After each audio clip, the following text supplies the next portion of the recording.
three, and perhaps as the discussant, as they call you, Kura, you could just kick off with some reflections and then we can open a discussion from there. Here we go. Now, thank you very much, and thank you to Stan and the sponsors for getting me here this year. It's been a while, and I've missed you all, so I'm glad to be back. So I was sitting there and having discussions about the Dutch sovereignty with Francois Verheugen. He's still in therapy over that, but that's okay. And we're talking about the presentations that are here. And one individual just kept on coming to my mind over and over again. And it's the Julius Malema factor, right? That if he was here and he was standing up here, what would he be saying to white monopoly capital, right? This is get a bit of unbalance with that. When Daniel was putting up slides talking about the growth in the world, the population and all the rest of it, Kamilla put up slides with these very sanitized growth rates slowing down. The hungry, poor billions aren't going to be waiting. They're not going to be sitting in a corner waiting for 2050 for a rising middle class or all of that. So, as a discussant, and I had to look up what the word discussant meant, I reckon the dictionary definition says it is the act of discussing, probably by argument, to get to solutions. So let's move in that direction. I think the seating, for your information, David, is really, it's political. It shows that you're left-leaning or right-leaning, so be careful when you say. So let's say we're setting the playing field. What is the playing field? We are in a neighborhood where we're supposed to be seeing 5% growth. The neighborhood is growing at 5%. But we have this anemic sub 2% growth here in South Africa. The capital flows, we have a successful 280 billion rand commercial listed market. But the growth isn't here, the growth is ex-Africa. If you look at the numbers out of ShopRite, Checkers, or what have you, the growth is into Africa, it's ex-South Africa, sorry about that. So how do we attract the assets here? Phil talks about international investors in South Africa by default through the MSCI indices, the growth points, and the really funds have been picked up with that. We've gone with the REIT legislation, so we're now part of the club. How are we being viewed from outside? And in Daniel, the internals, that it's wonderful to have these shopping centers, it's wonderful to have the belief in growing demand by growing population dividend, but how do we get to effective demand? Where we have a militant labor situation, we have red-suited individuals in parliament who are not going to sit down and be told to listen because the promise is coming tomorrow. So I'm going to chuck those out to you guys to start the discussion. Well, does anyone want to pick up on some of those points? I was afraid to say I didn't know the word discussant. So one of those invented words. So we learn together. Yeah. Anyone want to pick up those points? I think just a few key issues to get economic growth on track towards the 5%. I think the National Development Plan, to have it distilled into a workable framework, is quite critical, particularly the government's infrastructure portion of that. Both in this, there are, I think, some positives that are coming out from the government in terms of the ANC winning the election does signal a continuation of economic policy. Both the ANC and the DA, which effectively hold the majority in Parliament, both favour prudent macroeconomic policy. Also, the State of the Nation address and the budget both pledged or reaffirmed a commitment to expanding the government's infrastructure program, which in turn to bring in the private sector, which is quite a key issue. Also, what I found quite encouraging is that President Zuma, one of his first statements following the outcome of the election was that South Africa is aware that they need to ensure that there's foreign investor confidence as well as domestic investor confidence. On the foreign investor confidence, I think one of the key things I picked up was researching the topic I was speaking to, that I did pick up there was on the Lebanon South, which is just the real estate market transparency index. South Africa is in the top 20. You do note that it's the most transparent marketplace that we've seen as the global international capital into real estate markets. I think it was the rest of the African continent of the biggest improvers. I think 5 of the 10 biggest improvers actually came from the African continent. So in terms of the real estate, and we've raised the kind of best governance, best practice, valuation principles, then there is a positive direction of travel that the landlord looking to. Kura, I'd like to bring in Daniel again. Now, Daniel does different kinds of presentations. We often interview him on television, and he is also a specialist in elections. So I want to come back to your big picture a bit later, but just to switch your attention to these issues in South Africa and the NDP. And it just strikes me in the conversations that have been happening since the election, there's an urgency in government. They clearly they're worried about Gauteng getting 53% of the vote. They really, for the first time, it becomes thinkable that the ANC could lose power in Gauteng and in Johannesburg and Pretoria. By proxy, they did not solve. Yeah, and possibly in Port Elizabeth. Cape Town is already strongly DA, as we know. But before this election, it wasn't thinkable. You'd say, well, the DA might improve their position, but it's not thinkable that they could run Gauteng. So the ANC is now thinking this, and it's trying to do things differently. So what I'm putting to you, Daniel, if the others want to pick up, they're saying a lot of things, but actually the policy, your graphic of labour competitiveness, labour-employee relationships, is that yours? Bottom of the list, labour flexibility, bottom of the list, the land reform issues, the minerals legislation issues. There's no sign of actually anything changing in that area, which has to happen if other things are going to happen. Look, I think you're right. I don't think there's any substantial sign that there's a change of course, certainly in the immediate few months following the election. And I think part of the problem there is that the ANC remains deeply divided ideologically and on factions and personalities as well. And clearly, I think there are two ways of looking at this. Either the ANC takes a view, particularly in relation to this particular province, that it needs to alter course to hold on to power, or the alternative view is that it needs to somehow continue to play it safe in order to keep its overall control of South Africa. In other words, a national power play as opposed to a provincial power play.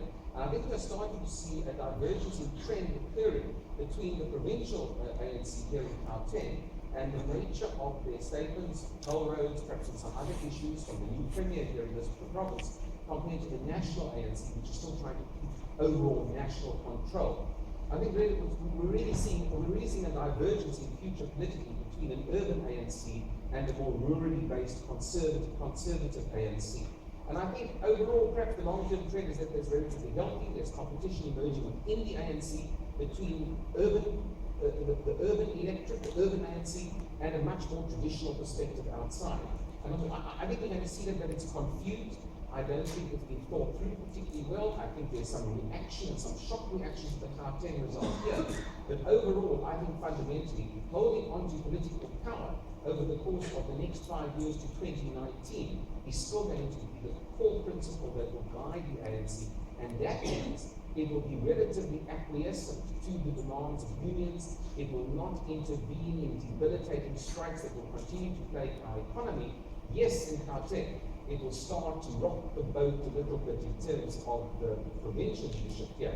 But I'm afraid to say that it was part of the thrust of my overall presentation, is that I think, and it's very interesting in relation also to what Phil was saying in terms of this diversification trend that we perhaps are seeing. I think for all of us, whether it's in our personal capacity or in our institutional capacity, the notion of diversification away from one's home market to me becomes more and more important. And that's the point that I was trying to play out.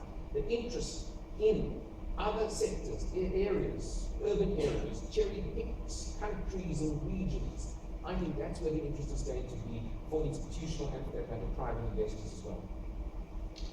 We don't have the track record of significant Africa-wide investments. You know, if you're looking for a chunky asset, 25,000 square meters and above, as soon as you've gone past the Limpopo, there are 10, maybe 15 existing assets, a lot more coming.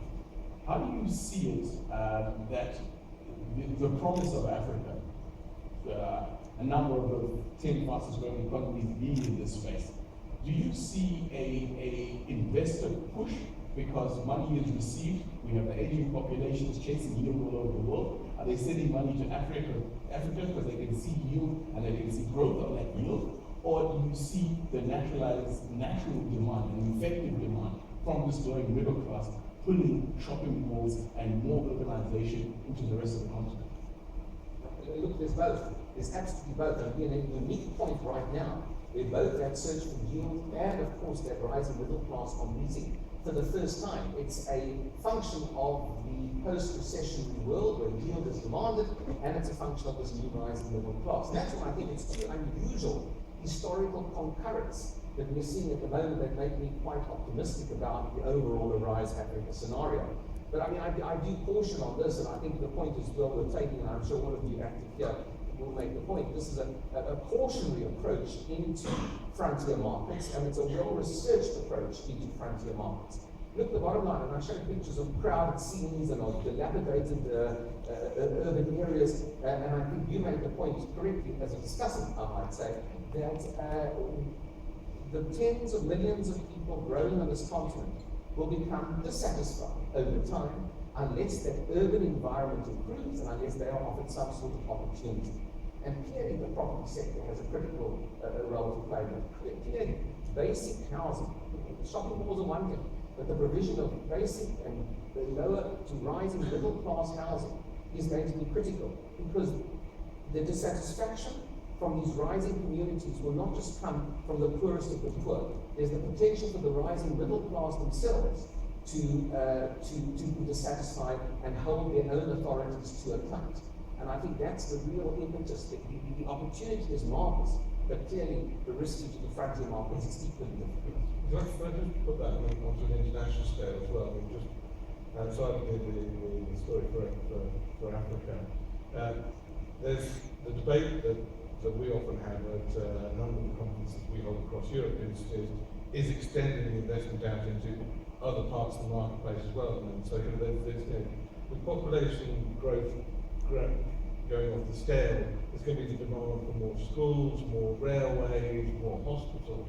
Actually, if you look at the institutional investment in the real estate space, that accounts for maybe 2-3% of these large investment plans. And so it's often discussed that that tilt should possibly be about 25% of the allocation of these large corporate investment plans, not necessarily focused on the retail, the office, the industrial. So it's pushing out into other areas where there are potential investment opportunities to be made. Yeah, it reminds me of an IPD conference, I think, Stan, 2 or 3 years ago, where we actually focused on the African potential.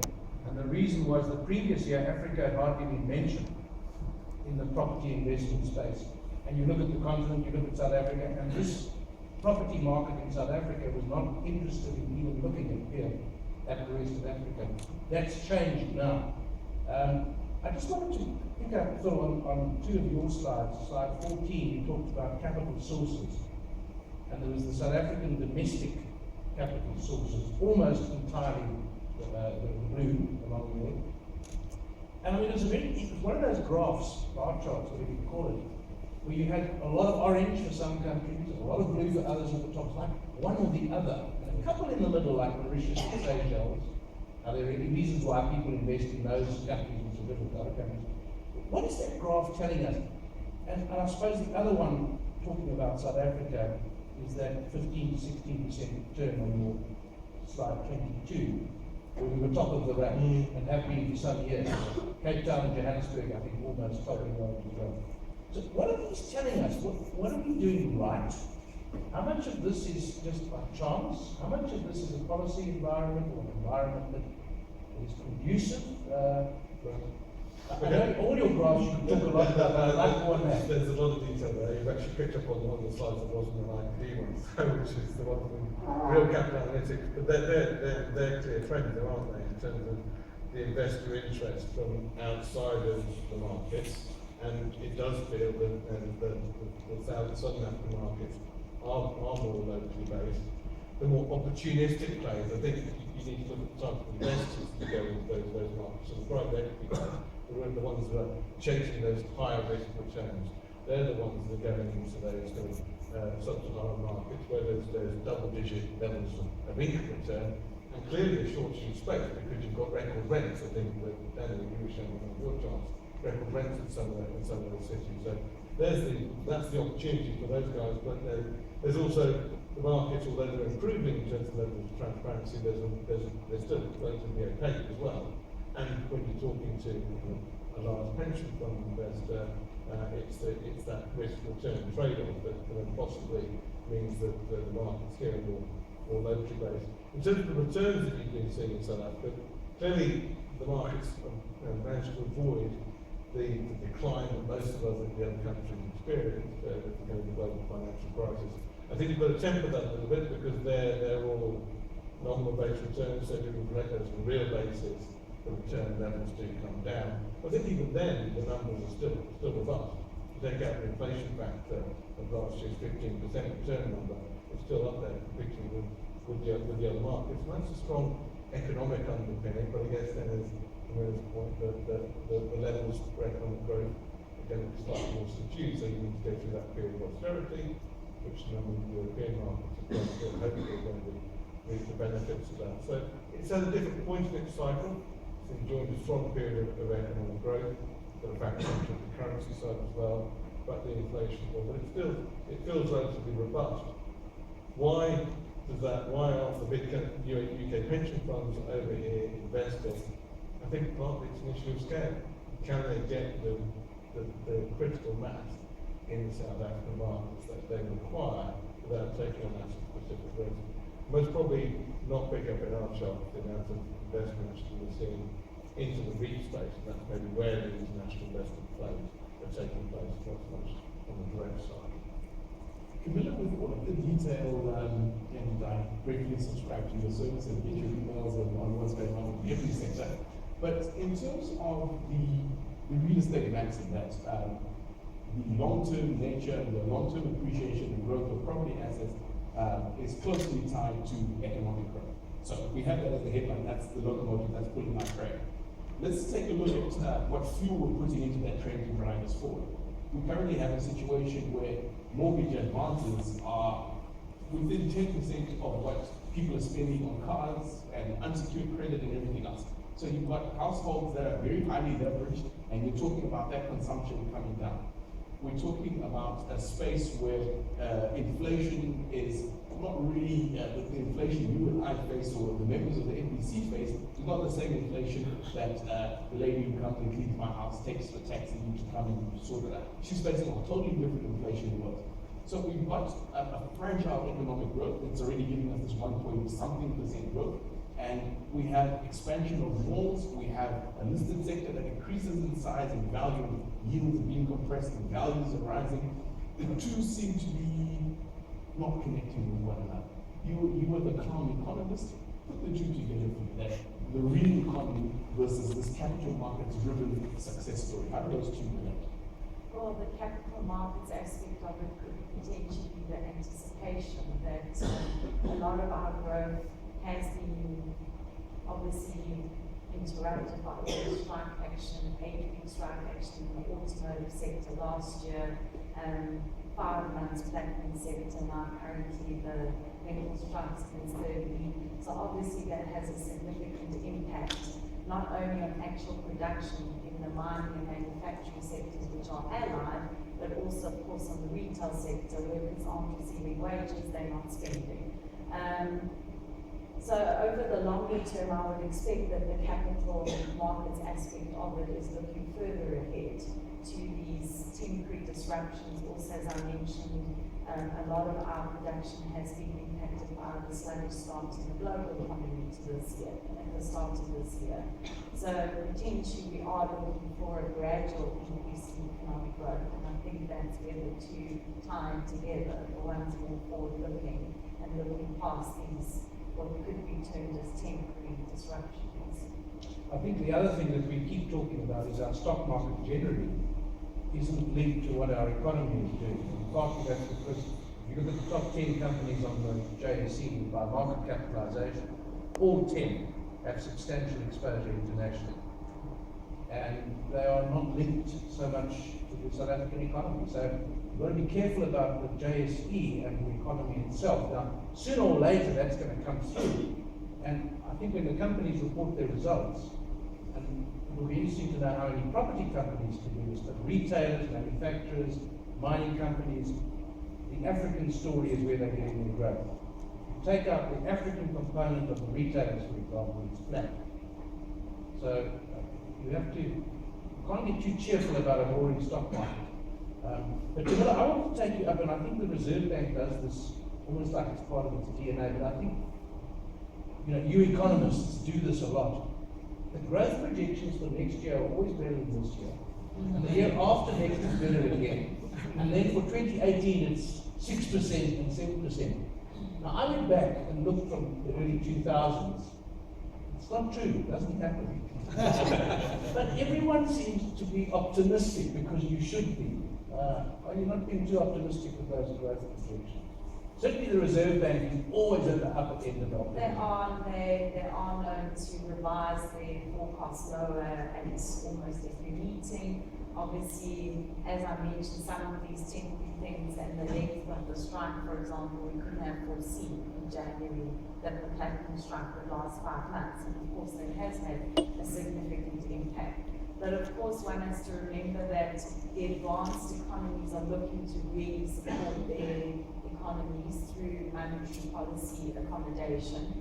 And so we can expect that eventually the advanced economies will strengthen. That in turn should definitely feed back into helping our export growth. So that in turn will be reflected in the GDP. Then, as I mentioned, provided that the government spends its infrastructure budget, it has been underspending in most of the recent years. So if it actually spends what it has been budgeted on infrastructure, that will definitely be a significant boost to growth and bringing in the private sector.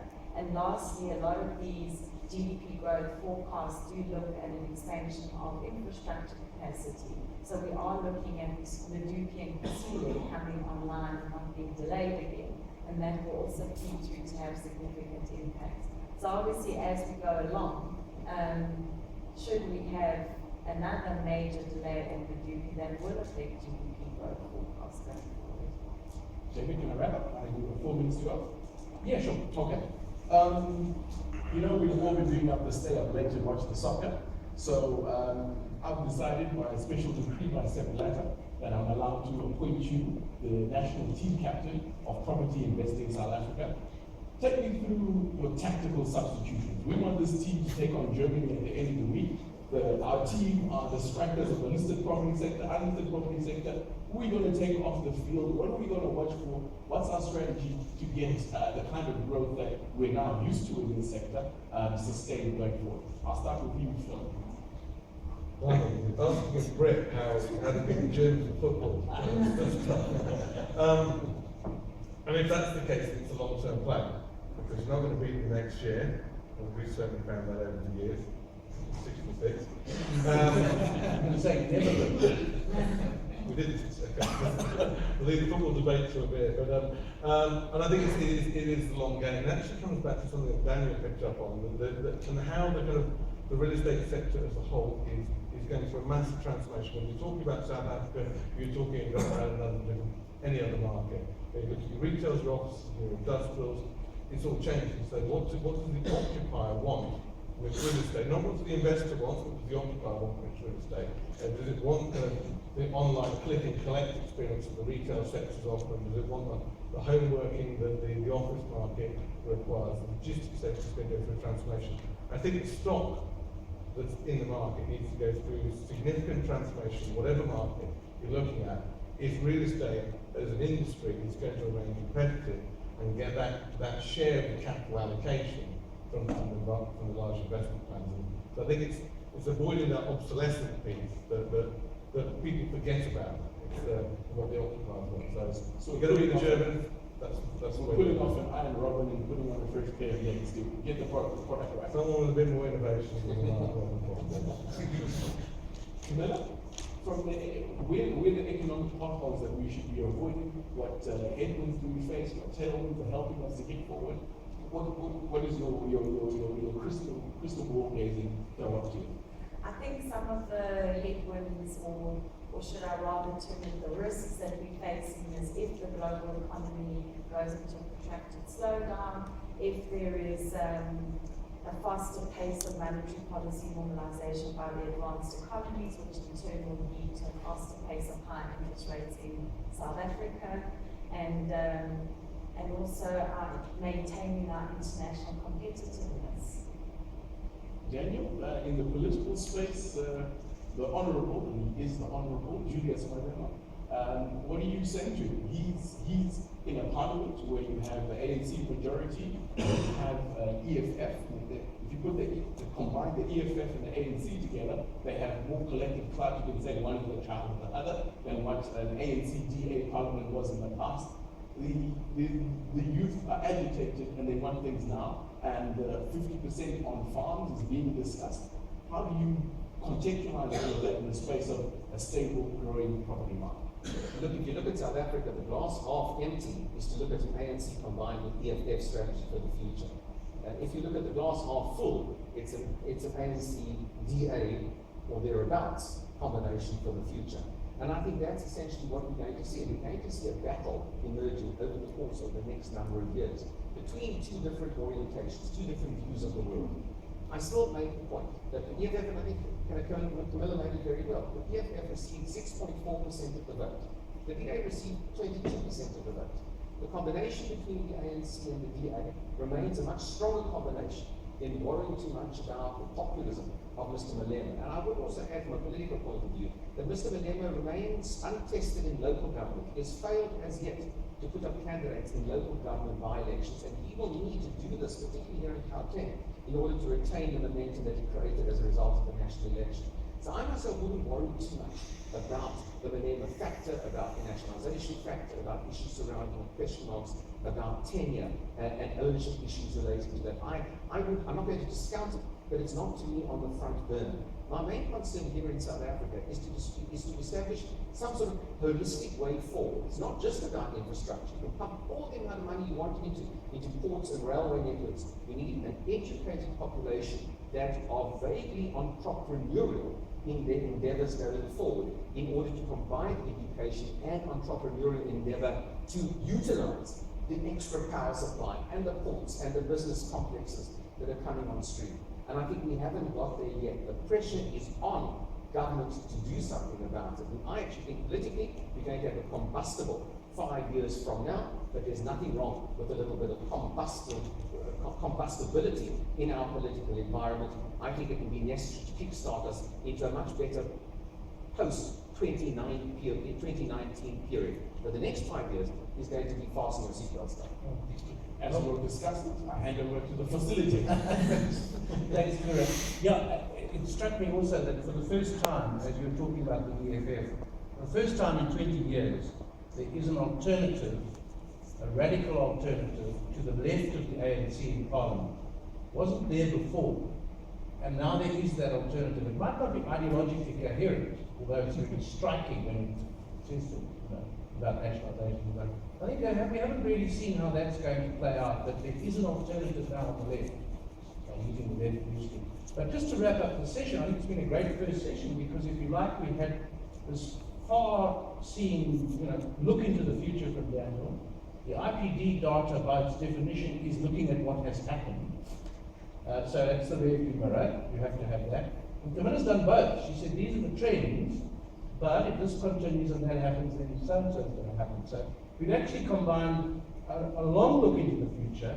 This is where we've come from, and these are some of the factors that have influenced us and are going to. So it's been a great first session. Thank you very much.